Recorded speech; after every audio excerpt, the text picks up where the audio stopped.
First down and 10 for the 13. Back to Daniel Jackson at quarterback. Low snap, rolls to the right side, throws up the back leg, and it's picked off again. It's Nolan Ewing who trots down the far sideline, dives to the end zone. It's a touchdown. Nolan Ewing, his third pick of the day, goes for 6 points. Jack Mullen under center in flex zone. Has the snap, 3-step drop, lobs it up, left side, Kevin Green, back in the end zone. He has it! Touchdown, Falcons! Arnold under center out of the flex zone.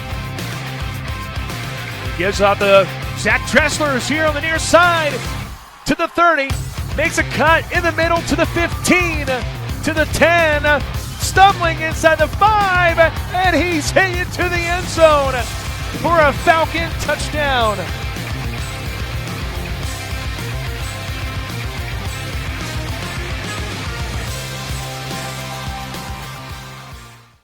What's going on, everyone? Voice of the Friends Falcons, Pat Strathman, here with another edition of the Friends Football Show from Walk On Sports Bistreaux. We're here every Monday at 5 o'clock. Walk On Sports Bistreaux with a bunch of TVs up on the walls. They have great food. They have a game day atmosphere. This is the place to be in Wichita, and we appreciate the support of Walk On Sports Bistreaux. The Friends Falcons are back in the top 25, number 24 in the country after a thumping of McPherson this past weekend, 66-17 at Riverfront Stadium. Coming up next, it is the regular season finale at Adair Austin Stadium. Friends and Bethany with kickoff slated for 1 o'clock. To break down this upcoming game and to break down what took place last weekend, we welcome in the head football coach of the Friends Falcons, Terry Harrison. Coach, I think a lot of people saw the picture and thought, hey, that's a baseball field. What's going on over here? Well, it doesn't matter if it's baseball field, if it's turf, if it's grass, whatever it might be. You guys are just excited to play some football. And what a big-time win it was, and a big-time experience, too, 66-17. Before we get into the game itself, how about the experience of it all? I can't get over just how good of a job the wind surge people do with these things. You think baseball, like, all right, they're going to be baseball people. Not really. They are all about trying to make something bigger and better. Ben Hartman does a fantastic job with the field. It was in great shape. I'm looking around, and I see people on the field. I see kids taking their cell phones. I see all sorts of stuff after the game. And, of course, you have the big Jumbotron, which a lot of people are looking at that and getting excited about seeing their kid on the Jumbotron. Yep. What a big-time experience. And the crowd brought it as well. Let's just get to the experience before diving into the game itself. Sure, 66-17, yeah. When you win a game, it's going to be much better. But just the experience minus the result. How neat was it to be able to play at Riverfront Stadium? It was very cool. And, that's been about a year or so in the making. So, I was fortunate to be on the behind-the-scenes conversations as this was coming along and actually see it actually happen. It was fun to talk to Dr. Ramsire there on the sideline and just kind of get to enjoy it a little bit, and, with that's kind of how I felt during the game. It was absolutely big time. So much. I was so impressed with the wind surge, kind of their philosophy, and we might as well say it. What they mentioned, during the meetings was that stadium belongs to Wichita. It is not, it's not property of anyone other than the city of Wichita. And so their mission to promote Wichita sports, which includes obviously their baseball team, who they've got a great organization, the high school football games that they've been playing there, and then along with, hey, we're Wichita's, college football team to get us there. I mean, I think it just speaks to that organization and what they're doing for the city of Wichita. And then, when you get to experience, it was very fun. I'd remind the kid. I think on Friday we practiced out there. I was like, look, dude, this is fun and it's cool. Like, you guys should take a bunch of pictures. Because across the country at the NAI level, that's what we're competing against NAI schools. We're trying to make this the best experience in all of NAI football. There's no one that's doing this. There's no one that has this opportunity. There's no one that's a mile away from that stadium. And so when you get to take advantage of that and let your players have that experience, man, it was very cool. I did a little trick with our leadership group, like, hey, like thumbs up or thumbs down on the experience, and it was 100% thumbs up. And so, we look forward to doing that again. And, all the feedback I've gotten is absolutely nothing but positive. And so it was yeah, awesome. And then when you play really well, it makes it even better. Yeah, well, there for a little bit, I kind of felt like it was almost like a battle of two starting pitchers because both defenses were playing so well. 17-14 at the break, and at that point you're thinking, what's going to happen? What's the conversation going to be like? Matt gets a big touchdown at the end of the first half to make it a 17-14 ball game. But in the second half, you guys go 6 for 6 on offensive drives. You get a pick six. You limit them to just 3 points. You outscored them 49-3 in the second half, which just has to make a coach happy when you can finish strong like that. Your overall thoughts with putting 66 points on the board in that game? Yeah, it was very fun, and that only happens when you have great special teams, and defensive touchdowns really help a ton with that. And so, no, I thought that was very good. McPherson has been very good in the conference. Their defense is statistically one of the top in the conference. They've held some very good teams to. Gosh, I think their Kansas Wesleyan loss was 10-3. They held them to 10. They were in dogfight with Evangel, 17-10 or something. It was in the teens. 17-7. Yes, Mm-hmm. I mean they've been in. They're very good on defense, and specifically their defensive line and linebacking core. We evaluated their linebacking core as far as teams we've played among the best, and so we knew it was going to be one of those games, and our hope was we could wear them down and. Maybe take their will away a little bit, and I think we were able to see that. And then, on top of that, we really liked some things early we were doing on offense. We just had a couple miscues that caused some frustration. We moved the ball in the first series and went down and maybe could have scored and just didn't happen. I think there was a punt in there too. But anyway, we knew that. And so then when you get in at halftime, you can kind of relax and be like, fellas, like this is easy. This is what it is. And we always want to be a team that adjusts really well at halftime. And I feel like that's kind of the story of those games is when you're in good games like that, who can come into the game, make adjustments at half, and then come out and play. And I think we've done a really good job of that, all year. And so I think that really showed Saturday, which is just such a compliment to our coaches. They, Coach Kelly, Coach Kemp, and everybody really just, did a great job of coming in. Hey, second half, this is what we need to do, and making it happen. So it was definitely an awesome half and fun to see our guys. Even outside of all the success, they were having fun doing it, and we clearly had more fun than the other team. And, obviously when you're scoring like that, that's the case. But our guys you could tell they were excited for each other, so it was very cool. Well, no fun to have a missing quarterback in Tristan Szabo, one of the best in the conference this year. But like I was kind of saying on air, I'm like, well, when you're planning on one quarterback for the entire week and you have to face someone different, you just never know how that's going to go because, like, you prepare so hard to kind of figure out tendencies on what they're going to do. And obviously you got to respect the arm of Tristan Szabo, who's had a heck of a season, top 10, I believe, in passing touchdowns and passing yards this year per game. So they can sling it a little bit. So you take away Tristan Szabo, you get Jeremiah Mosley, and then you get Wyatt Smith after a couple possessions. I'm sure at that point you're kind of looking on the field going, I don't see this guy. And I'm sure Coach Kemp is going, what are we going to do? I guess we just got to go out there and play fundamentally sound football. And, well, setting the tone on the very opening drive would be Cooper Skrobecky, who just continues to be just a stud as a linebacker, just being a freshman. Yeah, absolute stud for sure, man. That was cool. Yeah, no, that was in pregame he wasn't dressed out, and it's like, or he was in a jersey and everybody else in pads. Like, what's going on here? It's actually really funny. You think it'd be like a positive thing, like, oh, okay, they're starting quarterbacks out. All it causes is scrambling. Like, we're like, all right, what about this? Who's this kid? And then it's like you're reducing a whole week of prep into like 10 minutes before a kickoff. And so we were able to do that. The cool part was they did the same things. They didn't do anything different. It was just a different person. And so that was. I think our guys did a good job of adjusting to that. And as we were going, trying to get a feel for what were they trying to do with those two different quarterbacks. And so again, more of a game of adjustments, which obviously our defense I felt like did a great job of doing. And so they did throw the ball a ton, which is awesome. We love that. And our guys were able to get some interceptions and pressure. And man, just so many huge plays. And I mean, our defense is playing right now at a level that they want to be on the field. There's an energy about them that's hard to describe, other than you can feel it when they're out on the field and when they're playing. And so that's the level of defense we want to play. And if we do that, we maintain that culture on defense over the course of time, like all of our goals are achievable as a program. And so that's probably more exciting than anything to me. Even this specific game is just the last, however many games, what it's felt like to watch our defense play, and that's what we want to be.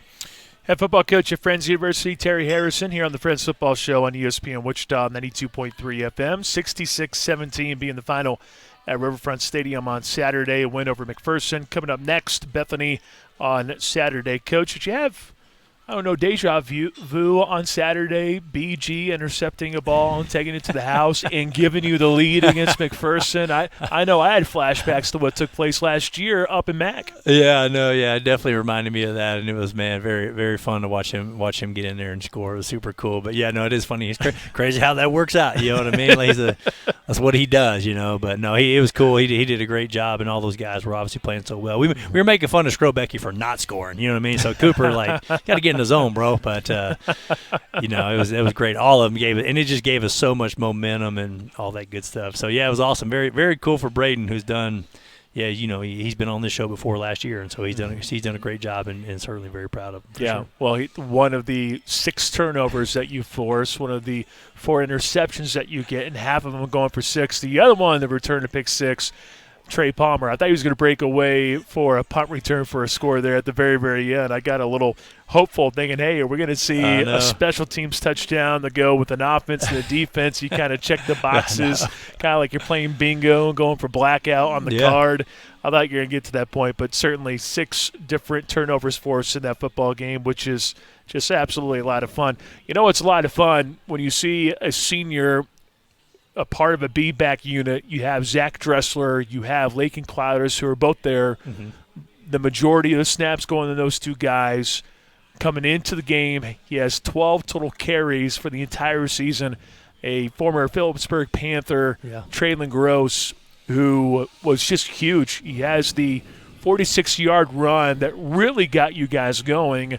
And then he just added a few more to that, going over 100 yards, leading the team in rushing on Saturday. Pretty cool for a Kansas kid like Traylon Gross from Peaburg. You know, a lot of Panther fans. Yeah. It's a good program out that way. So I'm sure they're very excited. But to have that senior Traylon Gross lead the way in rushing, how neat of a moment was that for you? I mean, it was very cool. Though that group are very, very talented players, just a talented group, right? And you know, it's as a coach when you build something and what we are building and are going to continue to build, like it's only up from here for us. We really believe that. I mean, it's, you know, we're going to have setbacks along the way. That's just the way it is, man.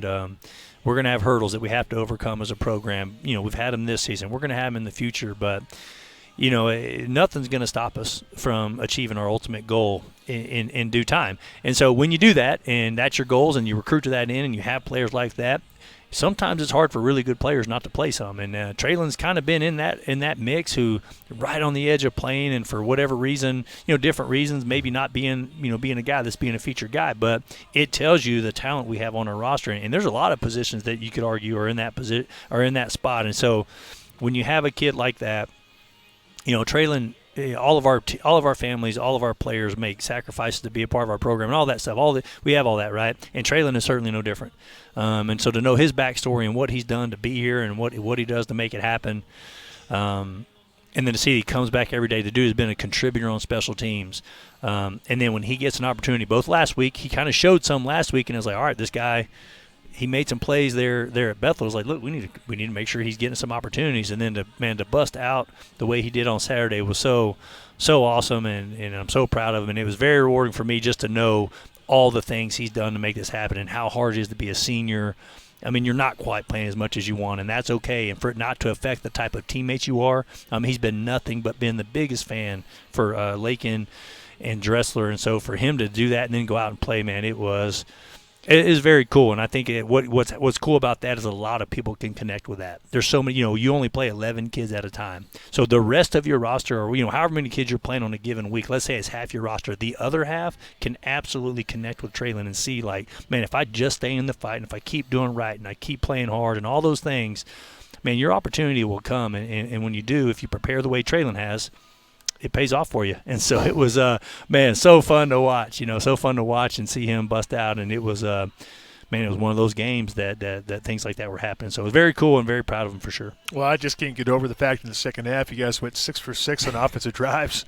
That's just insane. I know. Yeah, well, the funny part, yeah, exactly right. You know, not doing anything necessarily different than the first half. It just, right. we need to step back a little bit, take a deep breath, and kind of see, like, that's where we're at, man. You know, again, not to overplay the game of football, but when you care at the level that our guys care, and no one cares more than our kids. Sometimes you can press a little too hard, and I felt like in that environment at Riverfront Stadium, maybe we were just a little bit, pressing too much, and then we finally just relaxed and did our thing.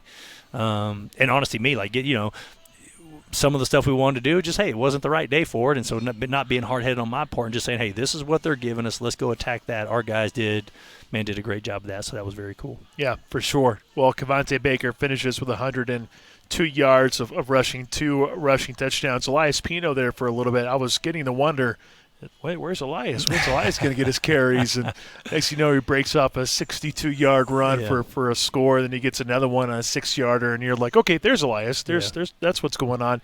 He was just a hair shy of reaching 100 yards as well. Could have had 3 rushers over 100 yards. That would have been pretty awesome. And then defensively, we've already talked about all the different things that took place defensively with BG and Skrobecky and the 2 interceptions for Trey Palmer. Andrew Arnold, I felt like, brought it quite a bit on Saturday. I'm just amazed at how much your linebackers have improved throughout the entire year, right? Yeah. At the beginning, I think you and I have talked about the expectations for this season. You look at the secondary, it's hard not to look at the secondary and go, that's a secondary that should be feared. Mm-hmm. Saya Ponte, you can't really try to pick on Sai. You can't pick on Trey. And if you do, Trey would love that. Yeah. Like, try to pick on him. But then you look at the secondary with the safety positions with Noah Ewing, who's been around forever. BG's been out there for a little while, and then you rotate in some other guys, and that's a good unit. Mm-hmm. I think in the front 7, I think we all wondered, well, linebackers, you got some guys coming back, but who's going to kind of be that guy? Well, I know you liked a couple guys going into the season. You make a change with Cooper Skrobecky to play a little bit more. You see the development of a former quarterback now playing linebacker, and Andrew Arnold, Pierre McNeil filling in for an injury, and Khalil Cherry. And I just look at this linebacker unit and go, gosh, how far have they come? They have come so far since the beginning of the season. Yeah, clearly the most improved area on our team. And you could mark the box, right, even the D-line in that group. But right, no, sure. it's been – don't want to shortchange Marco or Jonah all those or guys. They're doing great. Yeah, Barrett Rose, they're doing awesome, man. But like you mentioned, I think what we've allowed those guys to do, it's similar to the B-back situation. There's a lot of them. They're all good. Hey, being able to major in some different packages to where we can present different structures to the offense, and our guys are majoring in these things. And I think that makes it pretty tough for guys. But, no, it's been awesome to watch those guys tackle. Football is a violent game to play with the appropriate violence, right? They're a very violent group when they tackle, and just to see that growth has been, man, awesome. And what it feels like to me is just the idea of attacking versus kind of sitting back, and they've become this attacking defense, and they attack ball carriers, and so the guys, they've done phenomenal. But you can see it week to week. With those guys, especially like the guys you mentioned, the Andrew Arnold, Darius Diaz, man, man, he's done a phenomenal job. And his Mekhi Bird, Doug Bates, what they're majoring in, what Peyton's now majoring in his personnel package has been, man, it's been awesome, and it highlights their strengths. And so, oh man, it's fun, and it is a nightmare. What we do on defense is definitely unconventional. You don't see other teams do it. But it does allow us to be experts in our own, small things and compartmentalize things. And I think that is what makes us a tough game to prepare for, and why you're seeing us be so dominant against these teams that are scoring a bunch of points against other people. So, yeah, man, they're very proud of those guys. But like you mentioned, Andrew's a fun one because he did play quarterback last year against McPherson, I think. Maybe. He played a lot, right, between him and Jack. But, yeah, he's done a great job, and obviously Cooper with the pick has stood out. But, man, definitely those other cats, man, Peyton, Mekhi, Doug, all those guys, Pierre, have done just a phenomenal job. I was able to see, man, it's been fun, able to see Khalil in the office the other day, and like, hey, man, he's coming back. Like, we get him back.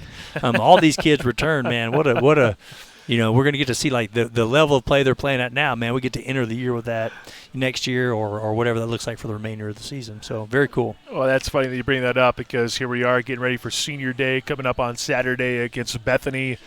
1 o'clock kick. You can catch it there at Adair Austin Stadium following a 66-17 win over McPherson. Should be a lot of fun. Senior Day, it's one of those deals. I always like asking about Senior Day because there are so many people that bleed and work so hard. And I know this year you have some, I guess I would say, untraditional seniors, I guess. Some guys that transferred in and they're just one-year players, which kind of wish that you had more than just 1 year. Now, of course, senior day too, things are a little bit different on this front too, because you look at all these different seniors.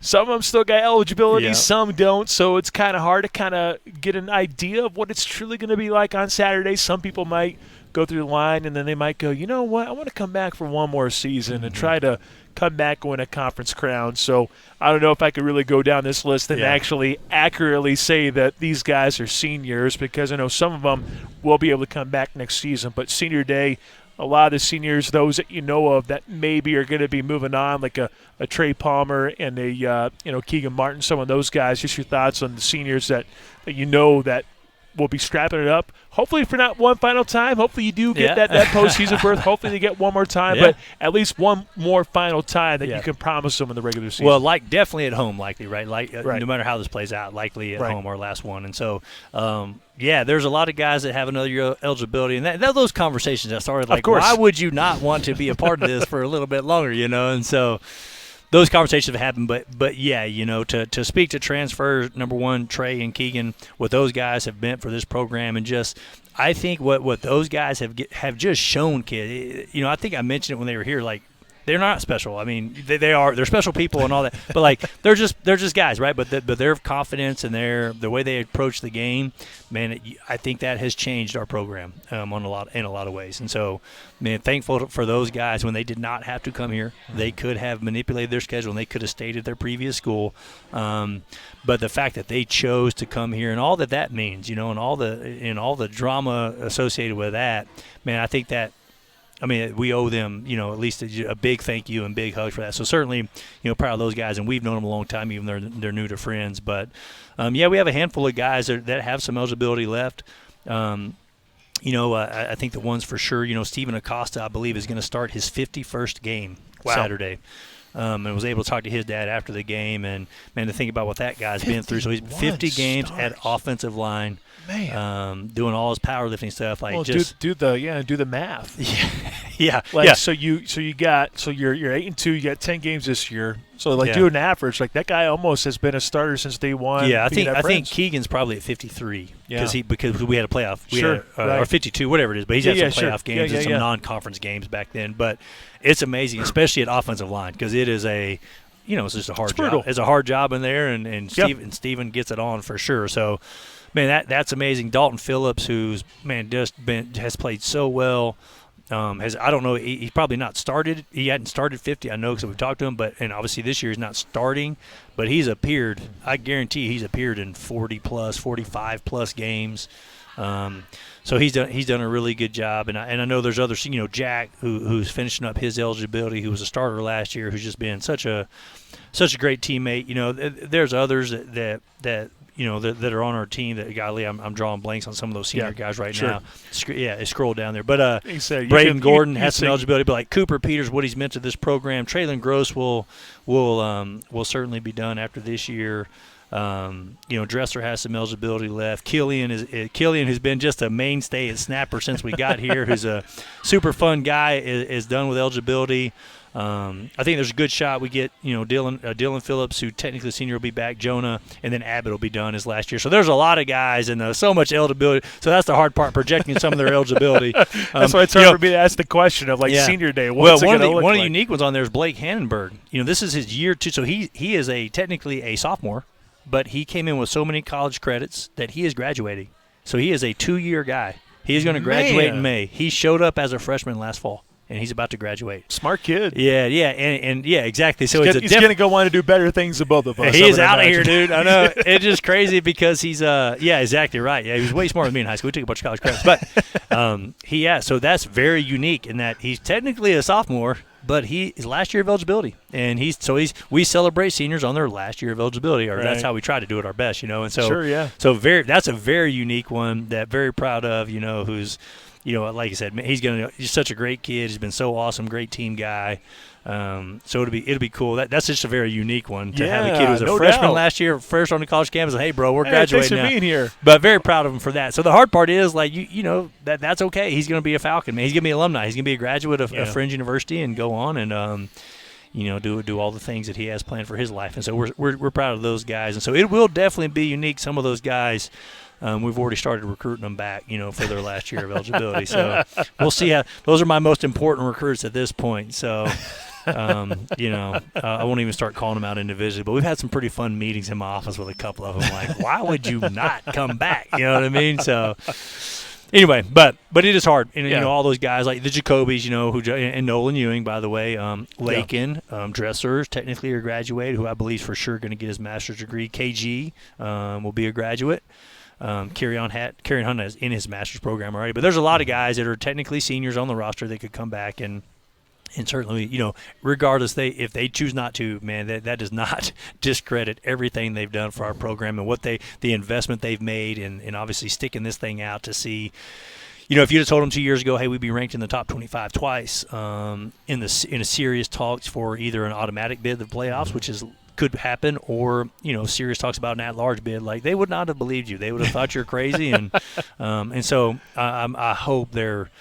I know they are, but I do hope they're proud of that, and their families are proud of that, and it's able to be, the experience that they've had the last, 2 years. I hope it is something that they can all be proud of and thankful that they were part of it. 100%. Well, while that's going on, senior day and everything, great atmosphere. There's an actual football game that needs to be played on Saturday as well against Bethany.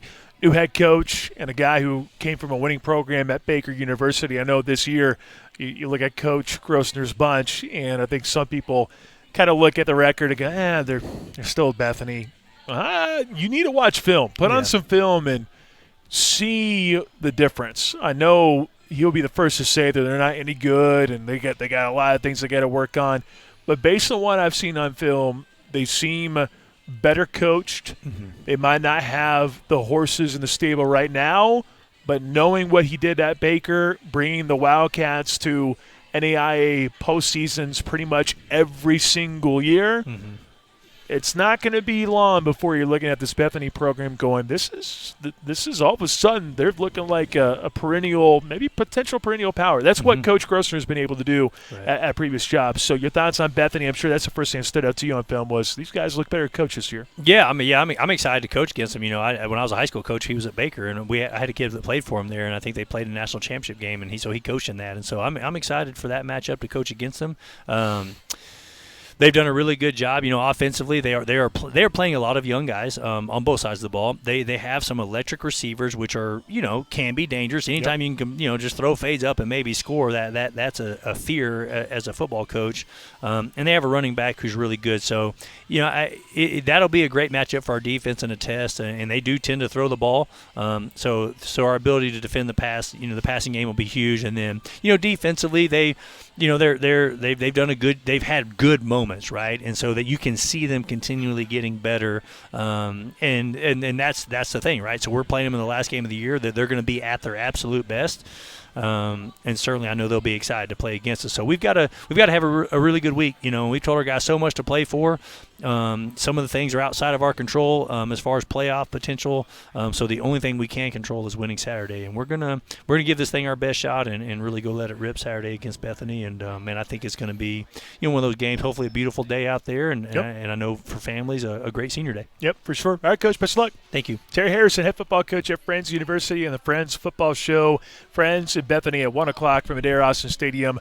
Coming up on Saturday. Come out and join us. Should be a great time for some football, and come celebrate these great careers of these seniors being honored on Saturday afternoon. 66-17 final over McPherson last week. Friends number 24 in the country after being 8-2 after the first 10 weeks. We'll see what they can do this week, trying to get to that 9-2 mark, and then hopefully a postseason berth after that as an at-large, or maybe just maybe somehow getting a chance of being an automatic berth as well. Appreciate walk-ons once again. Come out to walk-ons, celebrate game day with a Southern twist. They have great food, but of course it's a little bit different because of that Southern twist. They have TVs all over the walls, a great place to catch some football, basketball, whatever it might be. For Coach Terry Harrison, I'm Pat Strathman saying so long from Walk-On Sports Bistreaux. We'll see you next week for another edition of the Friends Football Show. We'll record it at 5 o'clock on Monday. In terms of what's coming up next, a Friends basketball show. Get ready. We'll visit with women's basketball coach Dean Jaderston. It's coming up next on ESPN Wichita. Thanks for watching and listening. We'll see you again next week.